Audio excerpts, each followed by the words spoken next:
This Monday.com ad was created by a team of people and AI agents. The agents wrote the copy and managed the timelines, while our human creative director made sure it all made sense. Easy. Create your own AI agent today on Monday.com. Every afternoon, there are 4 things you need to know about. They tend to happen after about 3 p.m. Eastern, and before you get home, you might as well learn about them before you hear it on the evening news. That's my job. I'm Erick Erickson. Tune in wherever your podcasts are available, on YouTube, Spotify, Apple, whatever. You'll get the 4 things to know in the afternoon. Search Erick Erickson or go to erickerickson.com/4 things to know for the links. Be more informed than your family and friends.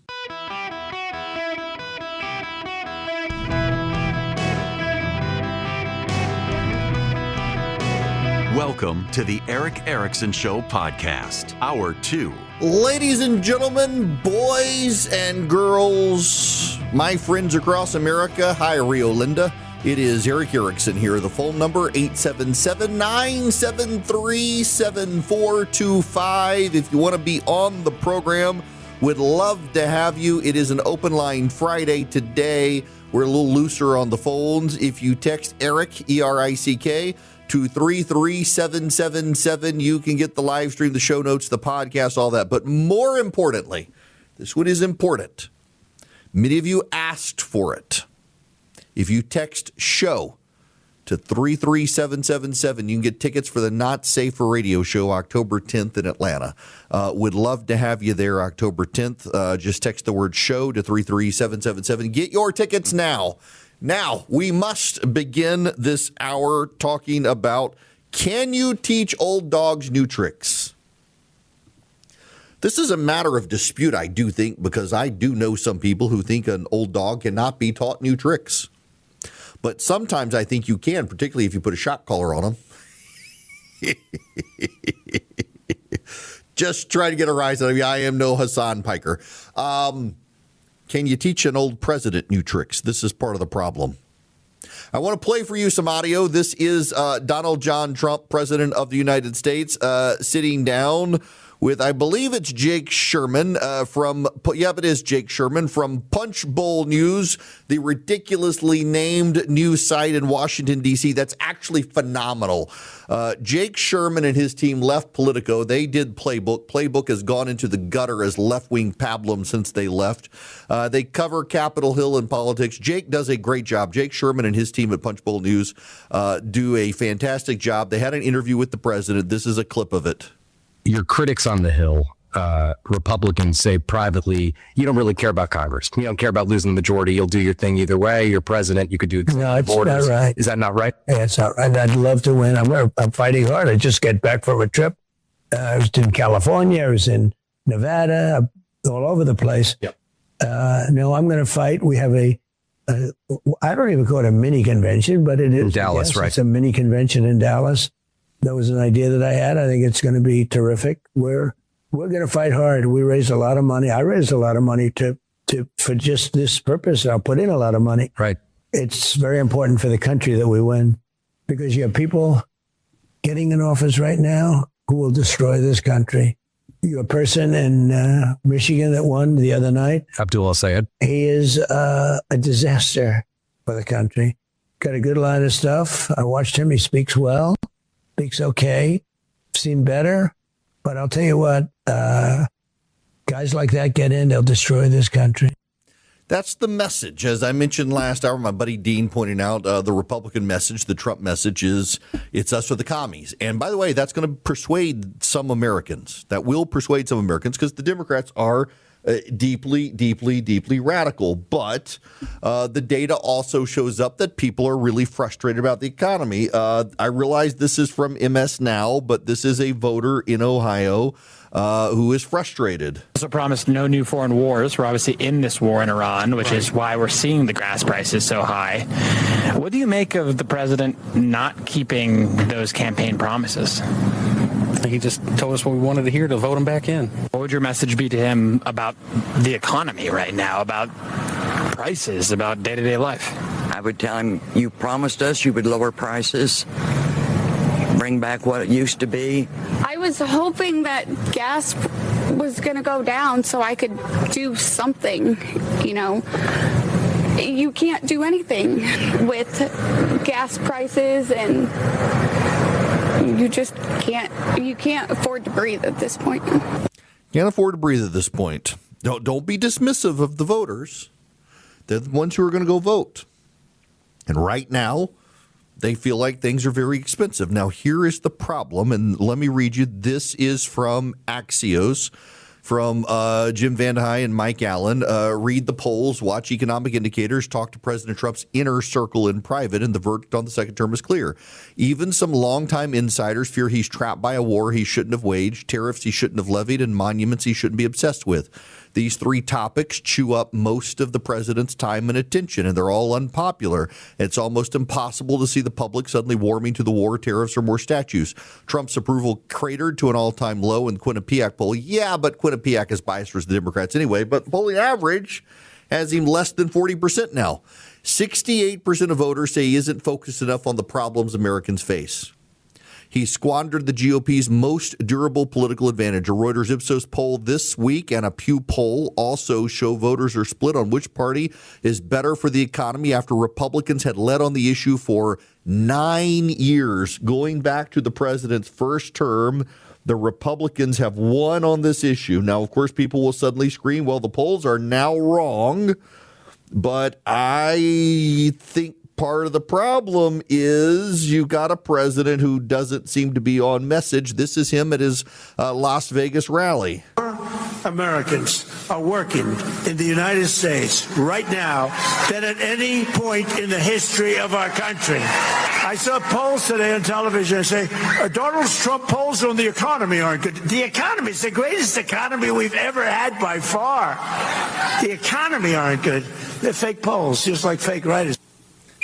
And as illegal aliens go home, the cost of rent, groceries, and other staples is coming down very fast. Our costs are coming way down. You know, they talk about affordability. I took over the country. The prices were through the roof. In my first day, the press said, what are you going to do about affordability? It was a word they devised, affordability. They never used that word before. They were playing that on MS Now, I realize, but those were the president's words. Here's the problem, according to people inside the White House. This is a quote from someone in the White House. Quote, he concentrates on the hobbies that distract from his terrible polling numbers, about which he's in denial. The other issue is how the war, tariffs, and monuments are demoralizing the base. Those are people inside the White House saying this, people who talk to the president. This is also from his interview with Punchbowl News. Quote, they're angry at Republicans, but they're not angry at me. They're not angry at me. They're angry at Republicans, according to the president. The president says that his polling is fantastic. It is other Republicans who are the problem. Now, here's the problem for the president. Win or lose in November, he becomes a lame duck. Republicans start moving on. It's going to be very hard for J.D. Vance if the economy doesn't improve and people feel like they're getting something out of it to campaign and be so shackled to the president. But can the president learn new tricks? We'll see where this lands after Labor Day, because I do agree the polling is inflated for the Democrats in the summer. It always is, particularly for the Senate races. And for the president's unpopularity, people will get more engaged. People will be more freaked out by the socialists. But the president really needs to abandon the tariffs, and instead he's doubling down. The president needs to find a way to conclude the war with Iran, and instead we're in this still indeterminate phase, in large part because it appears we're out of missiles. This is a real problem for the GOP. Again, though, the hope for the GOP is that the Democrats go completely nuts, and it looks like they are. The Democrats are worried about Francesca Hong in Wisconsin. They think she could be a drag on the ballot, even as Republicans in Texas think Ken Paxton's a drag on the ballot. I was talking to a buddy of mine this morning in Texas who works for the Republicans there, and he's like, you don't understand that Paxton's dragging everybody down. We can see it in our data that people are very upset with all of us because they blame us for Paxton getting the nomination against Cornyn, who the independent voters liked. I was like, I get that. I totally do. But also keep in mind, summer polling does benefit the Democrats. If the president were tomorrow to just flat out say the tariffs will be back in January. Let's run an experiment. The president were to come out tomorrow and say, you know what, let's run an experiment. Everybody says the tariffs are raising prices. Let's see what happens when we get rid of all the tariffs. See what happens. The stock market would go up. Prices would come down. Wages would start going up above the rate of inflation. And there would be time for people to be happy by November.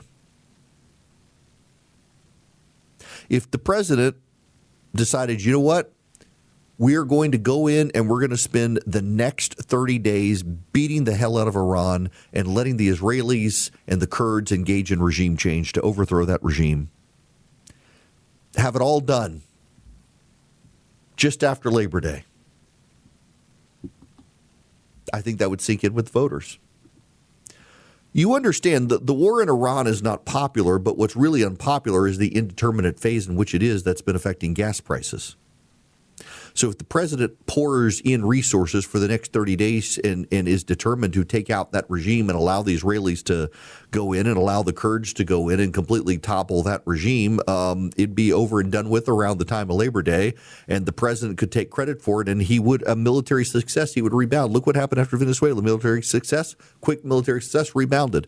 Every time the president has a military success, his polling goes up. He can't have a military success in Iran if he's not willing to finish the job in Iran. Rebound there. Gas prices would come down. There'd be rebounding there. Get rid of the tariffs, prices come down, wages go up, there's a rebound there. There are things the president can do. The thing I don't get is the monument obsession. Have y'all seen recent pictures of the White House?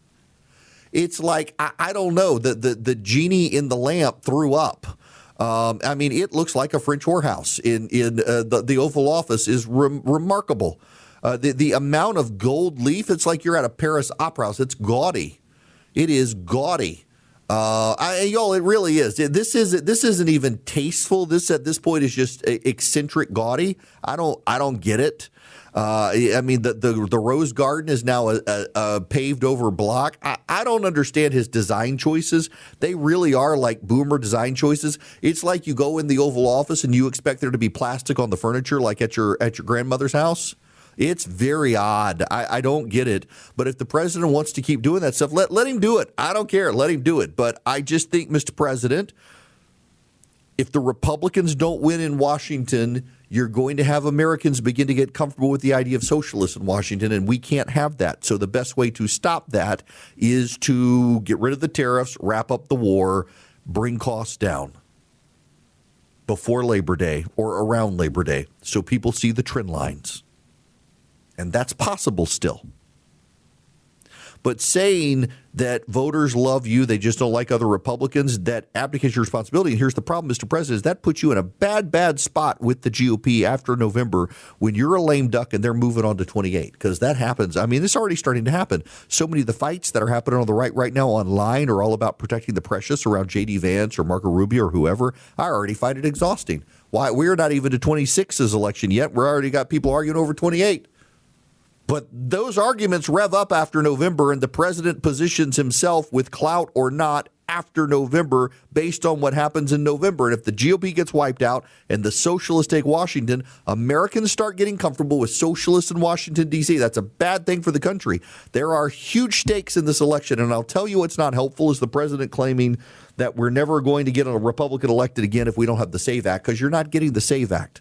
Can you teach a president new tricks? Can you get him to move on from tariffs and move on from the SAVE Act and all that stuff? I don't know. Somebody, with Susie Wiles, somebody's got to get him to do this. We have got to win in November or at least mitigate the damage of a midterm election. And it doesn't seem like he's up to doing that right now when he's saying that all the other Republicans are to blame and not him. This is, Mr. President, I need you to win. Mr. President, I need you to win. Because if Abdul El-Sayed gets there with Darlisa Chevalier and AOC and Bernie Sanders and Elizabeth Warren, it's going to be bad for the country. It's going to be bad for the country if they win. but they win if we on our side don't get our act together and start meaningfully improving the lives of Americans. And the meaningful, immediate improvement the president could do is get rid of the tariffs. It would immediately begin to lower prices and raise wages. And Americans are getting bad economic news right now from the Trump administration. Can't say the numbers are rigged when Trump fired the old guy, and this is his guy saying the numbers aren't good. We got to do something. We got to get him to focus. Sorry, didn't mean to freak you out there, Jim. I didn't realize that audio was going to play. Welcome back. It's Erick Erickson here across the nation. The phone number 877-973-7425. This is the president. A little more in this interview. You want Thune to serve another term as leader? Do you think, would you support him? Well, I don't want to get into that. It's early, but why? I'll tell a lot of people are thinking about it. This is a big issue. I get along with him. It's unfortunate that he doesn't have the vote. But do you actually get along with him? I do.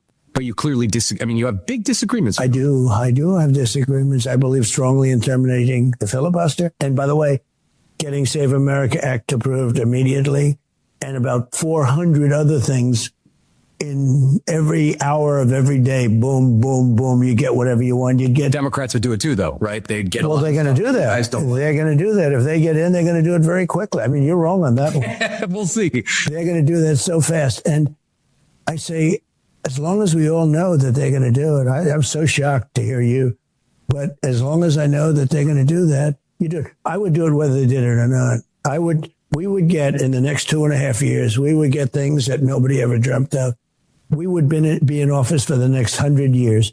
And I'll tell you what, if they get in, I may be the last Republican president.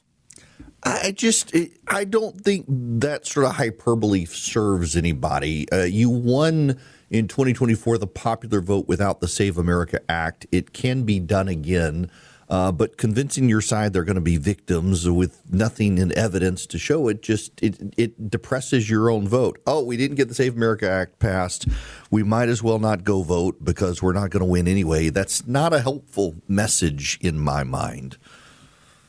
Not a helpful message. Now, I have a helpful message for you, and that is if you have any tech issues at all, Vision Computer is there to help you. I've had listeners call them who they weren't Vision customers. I had one lady in particular, I need to find that email, and she had a major presentation due the next day and had a graphics card issue. And she called Vision in a panic, and it was like midnight, and in 15 seconds or less, somebody picked up the phone. And she says, I am not a customer. I listen to Erick Erickson, and if you can help me, I will be your customer. And they diagnosed the problem on the phone and told her how to fix it and saved her presentation the next day.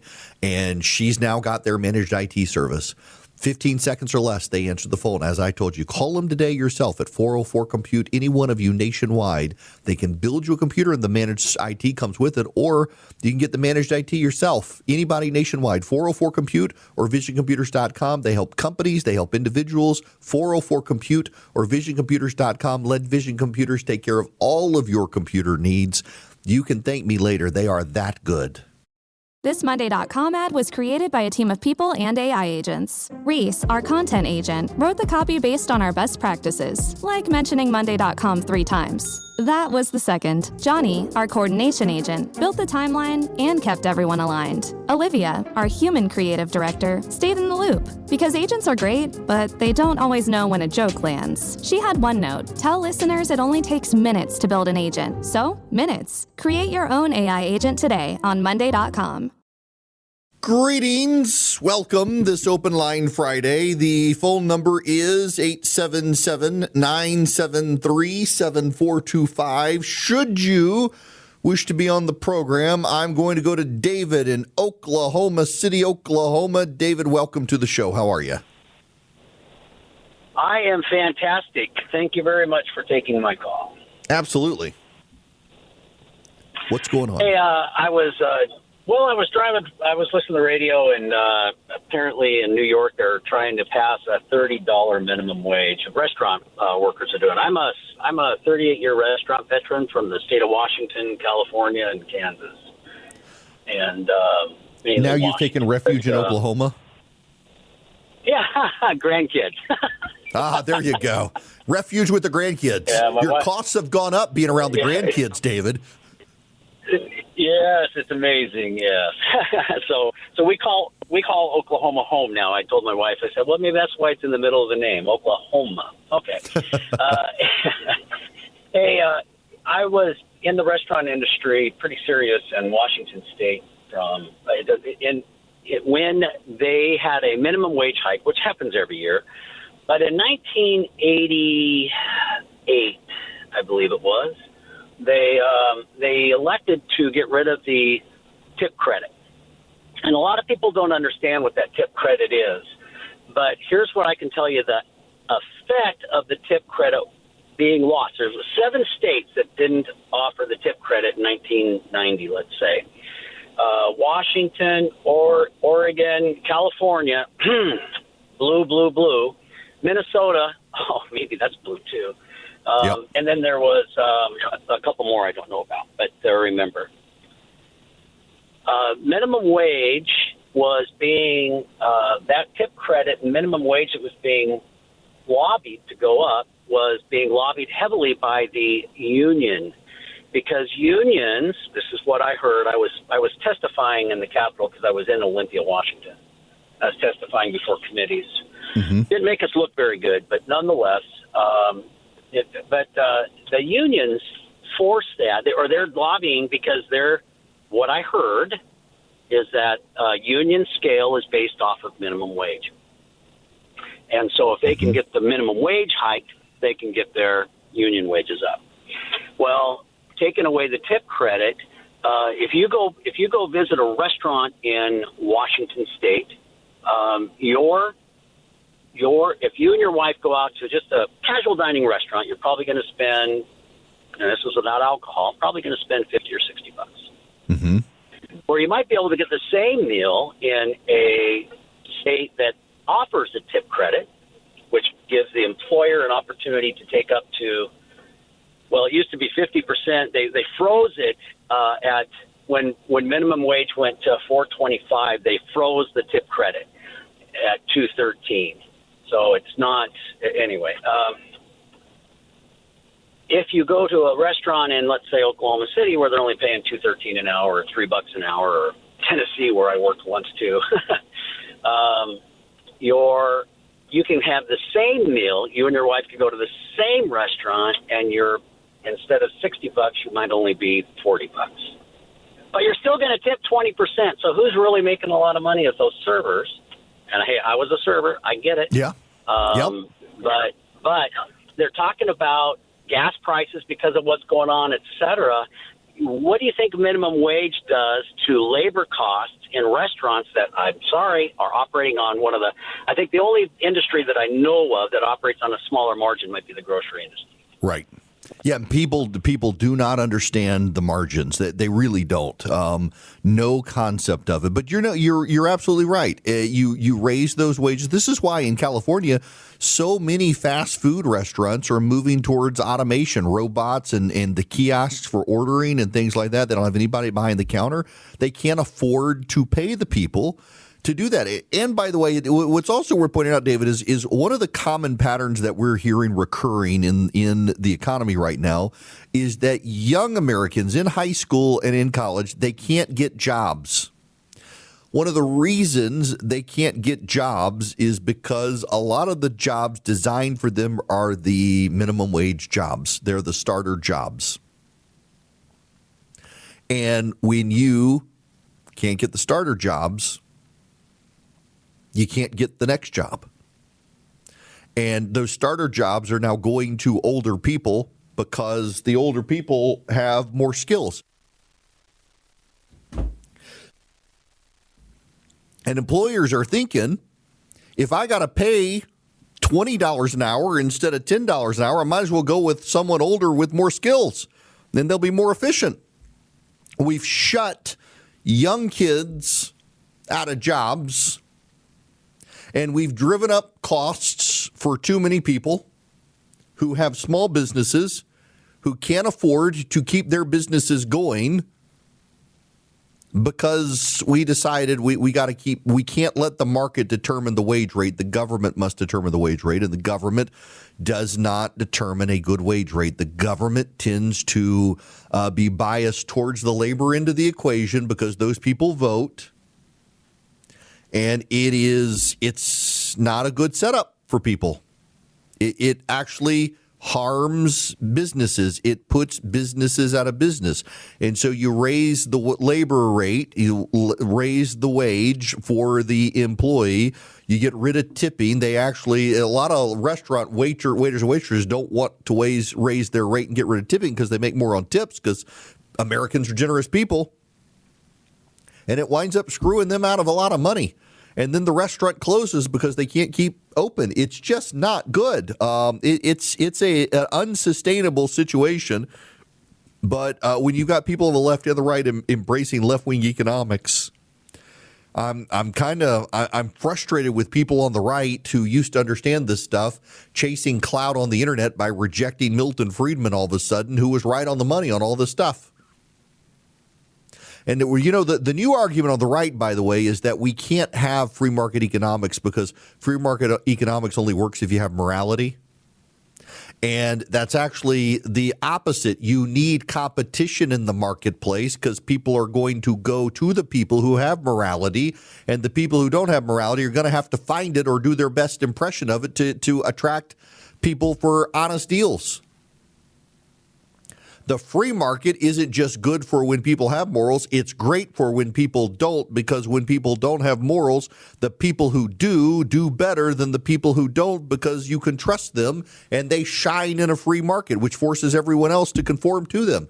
It's fantastic. And the idea that people on the right are abandoning the free market is, it was great for when we were Christian society. It's going to be way better for all of us in a post-Christian society because the Christians are going to thrive against the people who aren't because your work ethic comes out and shines.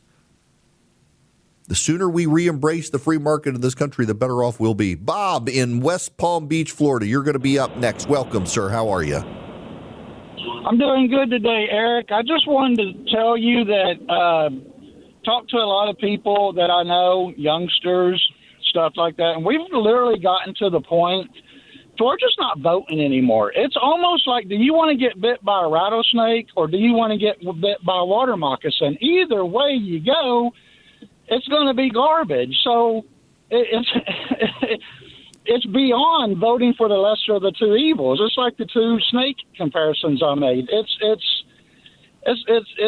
gotten to it started out on Facebook.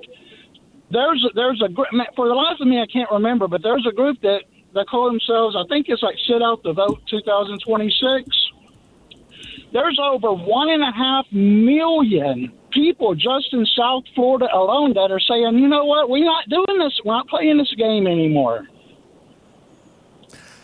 You know, I get all the time a lot of frustrated people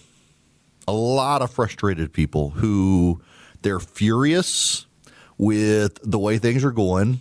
They voted for one party, made things worse. They said, you know what, okay, we're going to now go vote for the other party. The other party didn't fix the things they said they would fix. And they're flat out frustrated. I get the sentiment. Here's my concern, though, is sadly the other side is even worse. And because the other side is even worse, by sitting out your vote, you're actually enabling the even worse people to take charge. Now, that being said, this is on the Republicans, not me, to make the case for them.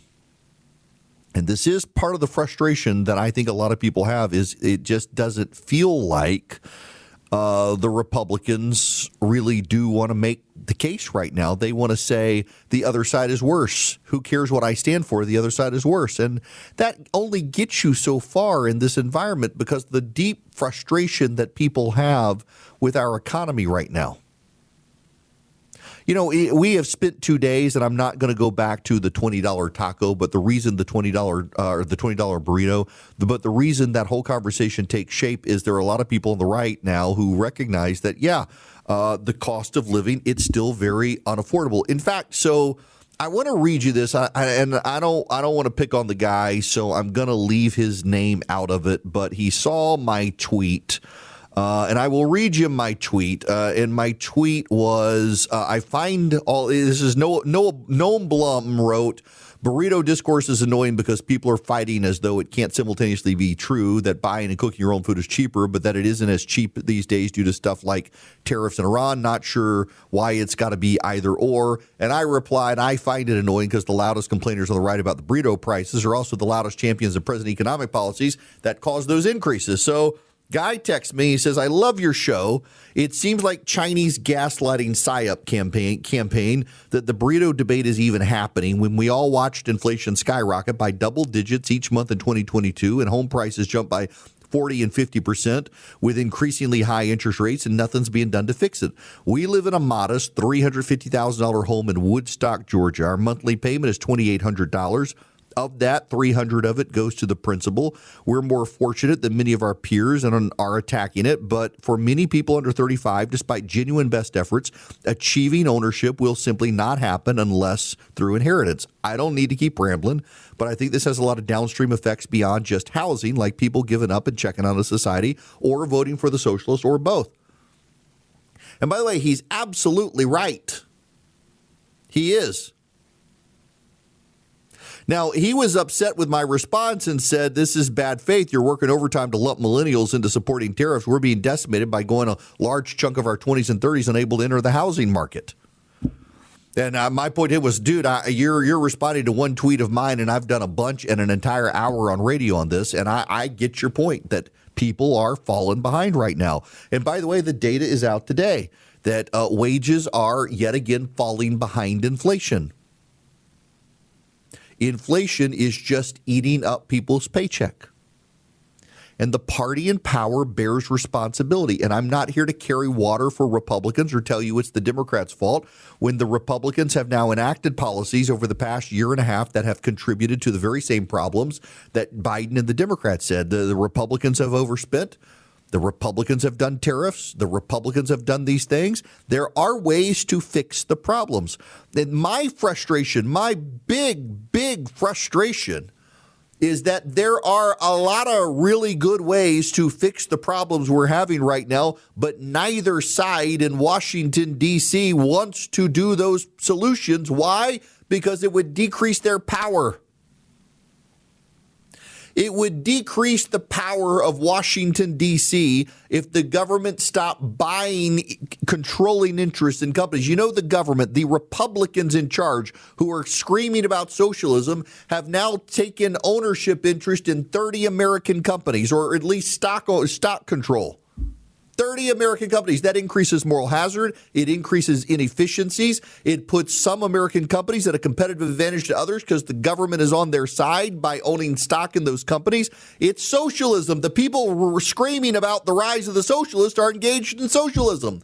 The tariffs and the like, there are ways to fix our problems and bring down prices by increasing wages. And if the Republicans can't even bring themselves to acknowledge tariffs are part of the problem, don't be surprised by guys who sit on the sidelines and say a pox on both your houses. I'm done with all of you.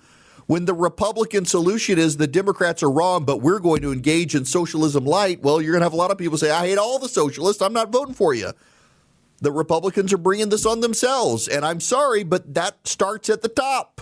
And too many of you are in protect the precious mode and can't handle the truth. And I'm just here to tell you the truth. There are ways to fix the problems, lower prices, stimulate the economy, get people back to work, and it involves getting the government out of the economy, not more into the economy. And neither side wants to get the government out of the economy because they want the power. Hey, I've got the campaign brief ready, built from last quarter's data and the competitive landscape. Approved. Oh, agents, where would we be without you? Somewhere with a lot more tabs open. Create your first Monday agent in minutes at Monday.com. Cory Mills is the incumbent Republican for Florida's 7th Congressional District. The primary election is August 18th in Florida. The 7th Congressional District covers the Northern end of the Orlando suburb stretches up towards just south of Daytona Beach. So New Smyrna Beach is in there, part of Port Orange. Sanford's in there, Winter Springs, Altamont Springs, down the coast, just north of Cape Canaveral, the district ends just north of Merritt Island. If you live in that area, you need to vote for Ryan Elijah, because Cory Mills is going to hand that Republican seat to the Democrats. Cory Mills is being investigated by the government. He has had police say that they were stopped from investigating him from pressure from the Trump administration. He's been accused of abuse towards women, revenge porn, and other things. The guy is damaged goods. He shouldn't be running for re-election, but he's got a massive ego. If you live there, if you're in the northern Orlando suburbs up to New Smyrna Beach and Port Orange, you need to vote for Ryan Elijah. You need to ditch Cory Mills. We need to do everything we can do to stop the socialists. And one of the ways to do that is to clean up our own house. And we clean up our own house by rejecting a guy like Cory Mills. You, the voters of Florida in the 7th Congressional District, have the power to begin cleaning up the GOP to protect us and the nation from the socialists.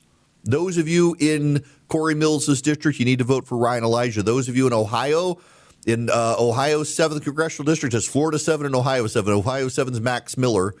You need to tell him to get out of the race. He needs to get out of the race. The president, I'm told behind the scenes, has realized it and is working to find somewhere to push Max Miller out of the race. Miller needs to go. The Democrats are ahead there, significantly so. And 85% of the voters who say they're likely to vote know about the spousal abuse allegations and are really unhappy.